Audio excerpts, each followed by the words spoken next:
All right, the top 20 greatest football cards of all time.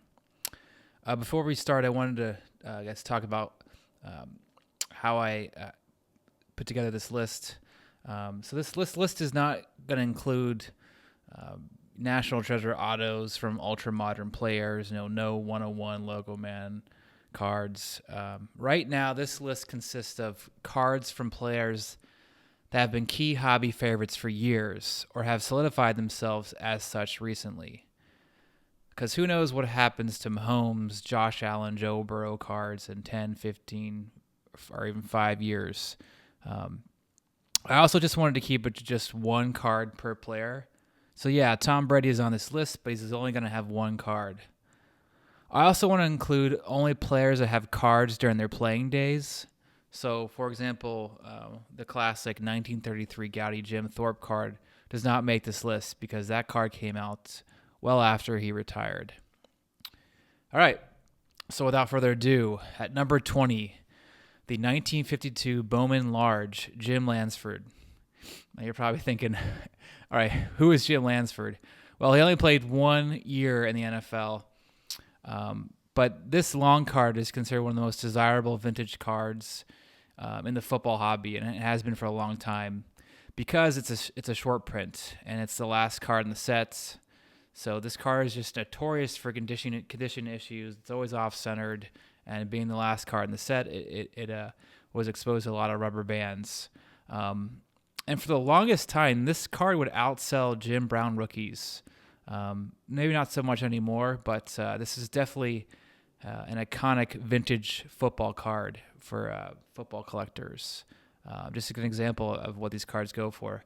A PSA 6 sold for $4,000 back in May. So it's the 52 Bowman Large, not the small, Jim Lansford. At number 19, the 1948 Leaf Sid Luckman. He was one of the early great quarterbacks, considered one of the greatest long-range passers of his time.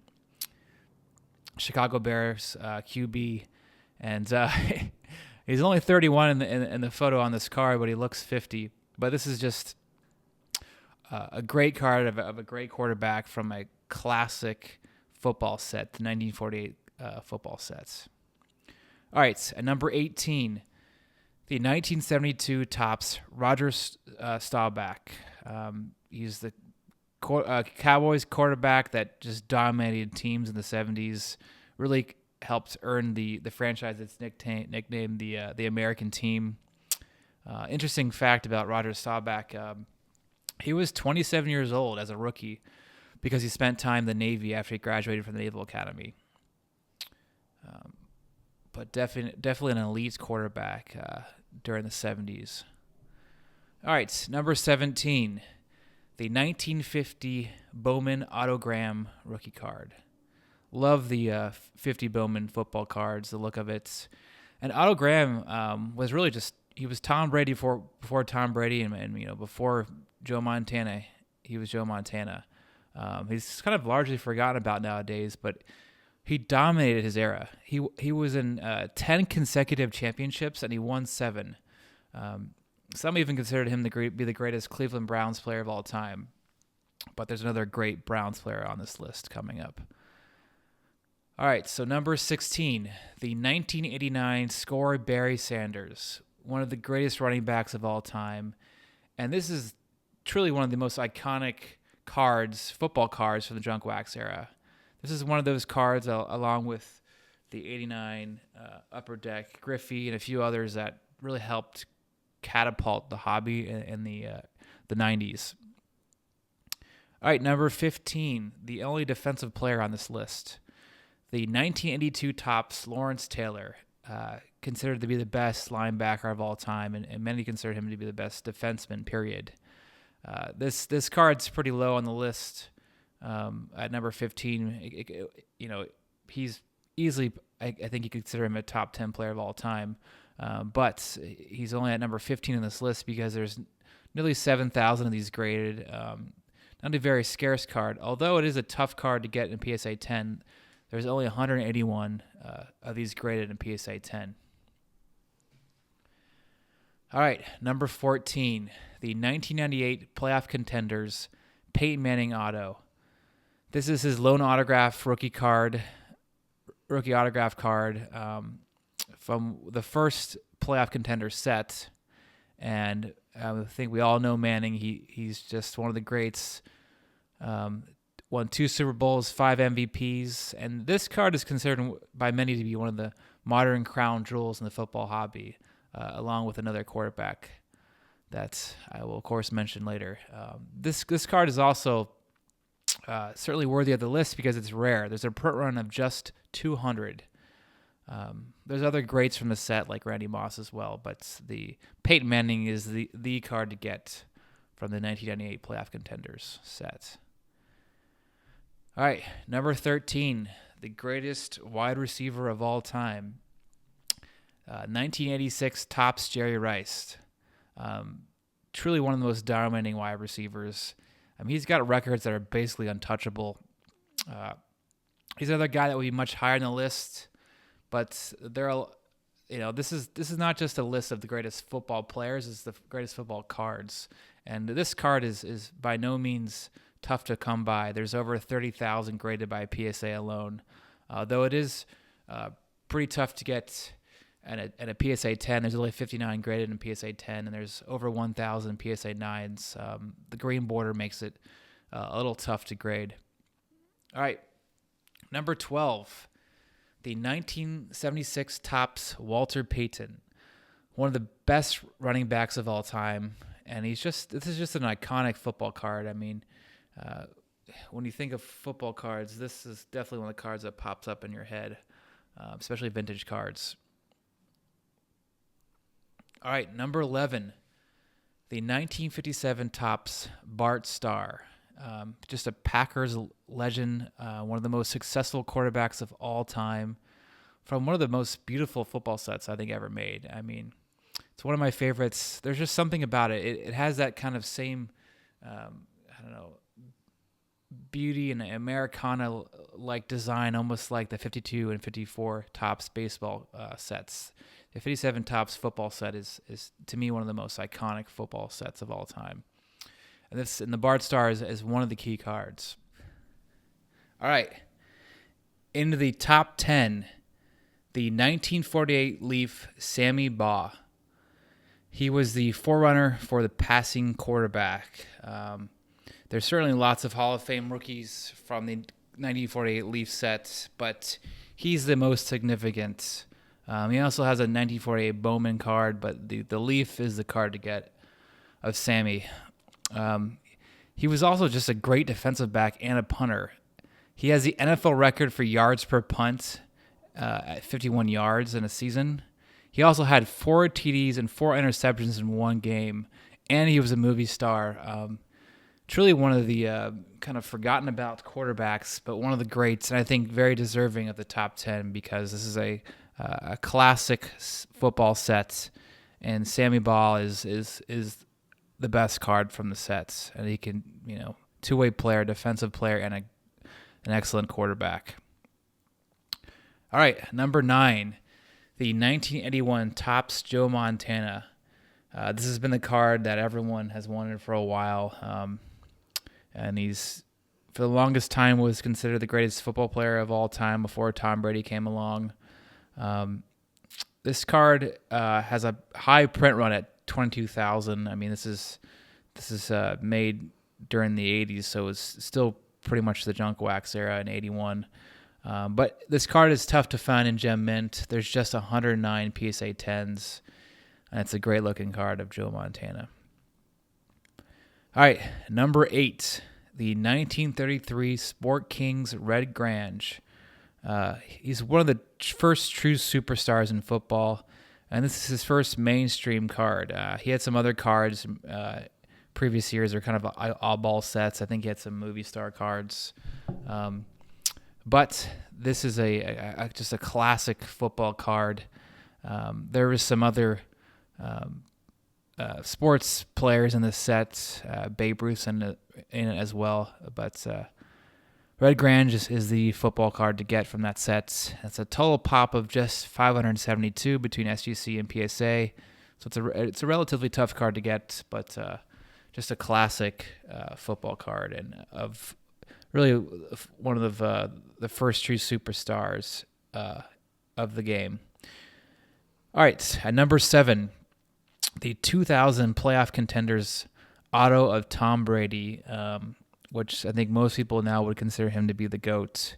He's got 7 Super Bowl championships. And this card, actually, the base card, has about 3,000 printed. That's the what most believe it is the print run of the base card, and then there's the championship ticket, and those are out of 100. So there's about 3,100 contenders autos of Tom Brady. But this card has cemented itself as an iconic modern football card. You can certainly make the 2000 Bowman Chrome or his authentic card as honorable mentions for Brady, but the contenders auto is the card to get of what most would consider to be the GOAT. All right, at number 6, the 1888 N162 Goodwin champions Harry Beecher. Now, this is significant because it's the first ever football card, and Beecher is the only football card in this miscellaneous sports set. I mean, there's baseball players in the sets. There's boxers, cyclists, I think even swimmers. But Harry Beecher is the only football player in the set. And this is a scarce card. There's only 77 total graded between PSA and SGC.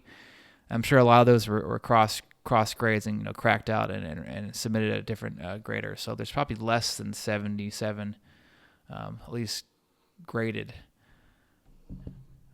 But certainly deserves to be in the top 10, and I think at number 6 because it's the first ever football card, and it's pretty hard to come by. All right, number 5, the 1957 Topps Johnny Unitas. Unitas is just one of the greatest quarterbacks from the 50s and 60s, and this is from, like I mentioned earlier, one of the most beautiful sets I think ever designed. And Unitas is largely considered to be the best card from the sets. Bart Starr, I would say would be second. All right, number 4, the 1958 Topps Jim Brown, considered by many to be the greatest running back ever, maybe even the best football player of all time. He just completely dominated when he played. This card is fairly hard to find centered, as well as finding it with 0 snowing on it. But he's just an all-time great, and this has become certainly one of the most iconic cards in the hobby. All right, speaking of iconic cards, I think there's no bigger card in the hobby, football hobby, than at number 3, the 1965 Topps Joe Namath. I think when you think baseball cards, you think of the 1952 Topps Mantle. That's the first one that comes to mind. I think the same is true for the Namath rookie. Joe Namath is certainly not the best quarterback of all time, but he was certainly a showboat of his day. And there's just something about this card that it's the first tall boy card. And the reason why Topps made it a tall boy card is because they wanted to stand out against the competition since they lost the rights to the NFL cards. But the Jets were an AFL team, and so Topps had the rights to this new league. That's why they were able to get a Joe Namath card, and they wanted to stand out with this big, tall, colorful card. There's also like a rare variation, what they call like the butterfly on the hand variation, which is just like a kind of like an ink misprint on the card, which can sometimes make the card more valuable. But all right. And at number 2, the 1935 National Schickel Bronco Nagurski, hailed as the Honus Wagner of football cards. Bronco was one of the most feared runners of all time. I mean, this guy was an absolute beast. Just Google his name. This guy had a fire hydrant for a neck. This is a high number card, meaning it was short printed. And the 1935 National Schickel set is considered one of the first true football sets, as it featured professional football players only. And this is a pretty tough card. There's only 276 total pop between SGC and PSA. So a pretty rare card, and yeah, for the longest time, this card was considered the number one card in the football hobby. But I think there's truly a number one. And so, without further ado, the number one card of the greatest football cards of all time, the 1894 N302 Mayo's Cut Plug, John Dunlop, also known as the anonymous card, because for the longest time, I think it wasn't until like the 80s that no one knew who this player was, because there was no nameplate on the bottom, no nameplate or what team he played for, and this is, as a result, become an extremely scarce card, one of the scarcest cards in the hobby, considered a holy grail by many. There's less than 20 of these graded. There's actually 18 total graded between SGC and PSA. I know a few of those were already cracked out and graded by a different company, so there's probably less than 18 total graded. But this very much has a Honus Wagner thing about it, because it was pulled just like the Wagner was, but we don't really know why the Honus Wagner card was pulled. It was most likely because he didn't want kids to smoke cigarettes to get his cards, or there was some sort of contractual issue. They didn't pay him enough. We don't really know, but it was pulled early on.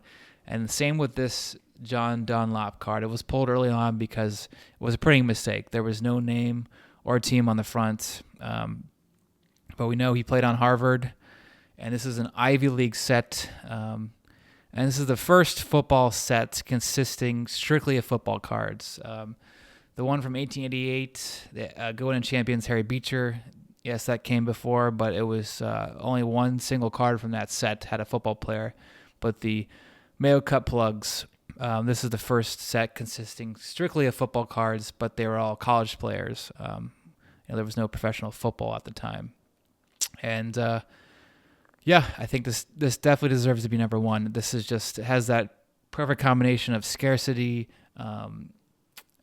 just has always been this kind of epic, almost unicorn-like card in the hobby, and it's the first football set ever made. All right, curious what you guys think of the list. There's so many cards I could have also included. Honorable mentions. There's the Gale Sayers rookie card, the Reggie White rookie card, Terry Bradshaw, Steve Young, Franco Harris. I mean, you name it. There's some ones I had to keep off the list, but I wanted to keep it to just 20 cards. Yeah, that's it. I love doing these top 10, top 20 videos. I think I might do a hockey one soon. I love researching different parts of the hobby. All right. Thanks for watching. Please like and subscribe.